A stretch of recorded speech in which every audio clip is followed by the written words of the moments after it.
Indah parasnya, putih kulitnya, ayu pandangannya, yang membuat kadang ku jauh dari rasa lapar dan dahaga. Terasa lega dan terbayar rasa rinduku tiap aku bisa melihatnya, walau hanya sebentar saja.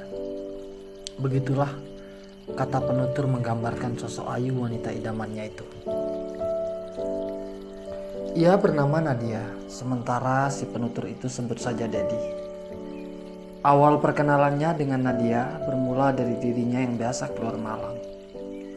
Maklum, Dedi memang sedang usia puberitasnya. Lagi senang-senangnya ia tebar pesona dan mencari daun muda bersama teman-teman sebayanya. Kala itu Dedi berusia 19 tahun. Sementara Nadia berusia 18 tahun, lebih muda 1 tahun darinya. Tiba pada saat Dedi mulai berani mendekati Nadia yang menjadi idaman para laki-laki kala itu. Namun saat itu Dedi ditolak mentah-mentah olehnya. Karena memang secara fisik Dedi tak begitu menarik dan masih banyak laki-laki yang masih antre untuk menjadikan Nadia sang pacar, yang membuat dirinya harus menanggung malu pada teman-temannya. Dan yang paling menyakitkan, rasa cintanya yang tak bisa terbalas Nadia. Namun Dedi yang sudah terlanjur mencintainya tak berhenti sampai di sana.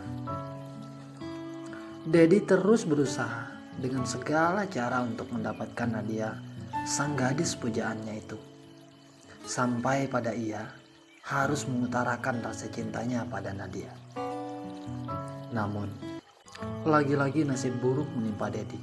Nadia tetap pada pendiriannya, tak mau menerima Dedi menjadi kekasihnya. Sungguh malang nasib Dedi mengalami cintanya yang bertepuk sebelah tangan itu. Hingga dalam diamnya, Dedi menempuh cara yang berbeda dalam mendekati Nadia. Dedi lebih sering mendatangi orang tua Nadia. Ia terus-terusan melakukan pendekatan pada orang tuanya Nadia, hingga kedua orang tuanya pun akhirnya takjub pada Dedi yang sangat sopan padanya. Ia terlihat berbeda jauh dengan laki-laki yang biasa mendatangi Nadia. Momen itulah yang dimanfaatkan Dedi untuk mendekati Nadia, hingga akhirnya Nadia pun dibujuk oleh sang ibu untuk bisa menerima Dedi sebagai pacarnya. Karena sepengetahuan sang ibu, Dedi adalah anak sopan dan berasal dari anak orang kaya raya. Begitulah penilaian sang ibu pada Dedi karena ia percaya dengan ceritanya Dedi padanya. Seiring waktu berjalan, tibalah 2 tahun lamanya. Dedi terus berusaha dan selalu bersabar menunggu kata iya dari Nadia.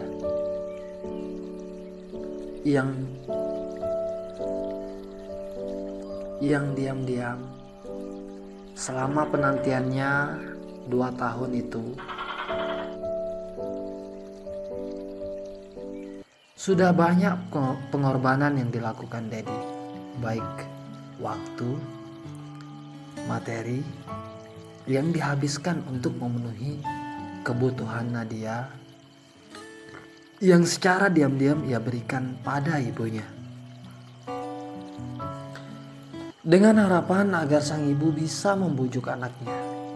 Namun sayang, yang namanya perasaan memang tak bisa dipaksakan. Nadia tetap tidak mau pada Dedi.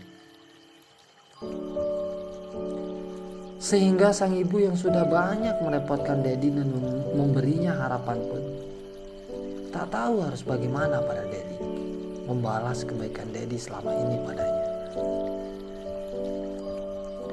Hingga beberapa lama kemudian, akhirnya Dedi menempuh jalan yang kurang terpuji. Ia mencarikan Nadia pelet pada sang dukun, yang akan ia gunakan agar Nadia bisa jatuh hati padanya. Tak pernah dipikirkan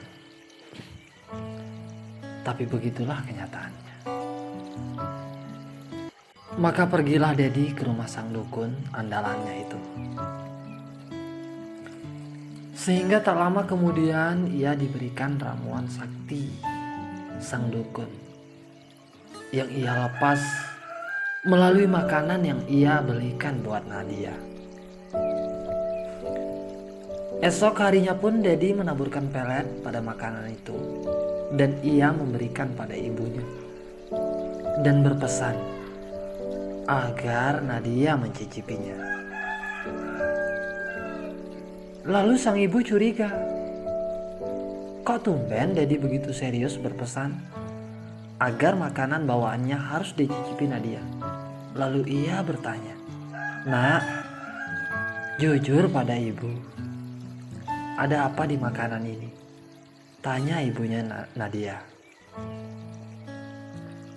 Dedi pun meminta maaf terlebih dahulu padanya, karena ia kira sang ibu tidak mau.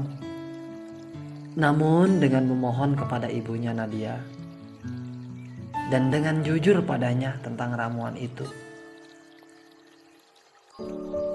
tak lain tujuan baiknya agar Nadia bisa jatuh hati padanya. Ketawa sang ibu padanya. Namun ia mengiyakan dan menyetujuinya. Maka ibunya pun sangat mendukung itu dan ia pun berhasil memberi Nadia mencicipi makanan yang sudah ditaburkan ramuan itu. Dengan memberitahu Nadia bahwa itu masakan spesial buatnya dari sang ibu. Maka dengan senang hati Nadia pun mencicipi makanan spesial dari ibunya itu. 4 hari kemudian kenyataannya berbeda. Tiba-tiba Nadia bertanya pada ibunya, "Kok Dedi gak pernah datang?" Tanyanya pada sang ibu.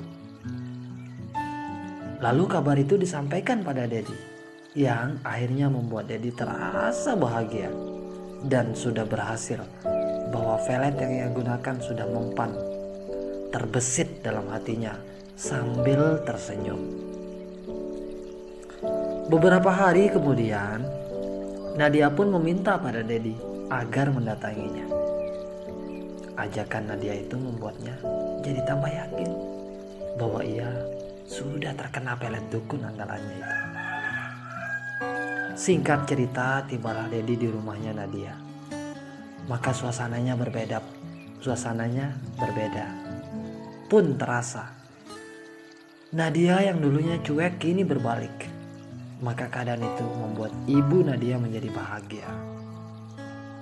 Karena bahagia, ia membiarkan mereka berdua di dalam rumahnya dan ia berpamit pada keduanya untuk keluar dengan tujuan agar mereka bisa lebih leluasa. Namun sayang, apa yang terjadi di antara keduanya di tengah sepi itu? Nadia yang sudah lupa diri pun mulai dibelai Dedi, dan akhirnya sampai Nadia menjadi merem melek dengan belayannya Dedi. Sampai akhirnya Dedi pun harus lupa dan mengeluarkannya di dalam. "Aduh, salah," kata Dedi pada Nadia yang sedang merem melek dibelai dirinya. Seperti apa kelanjutan cerita ini? Mohon tonton di episode kedua. Salam Gerbang Kehidupan 92. Terima kasih telah tonton video ini. Kisah-kisah yang ada di video ini murni kisah nyata kehidupan. Karena itulah pesan kami, ambil positifnya, buang jauh-jauh negatifnya.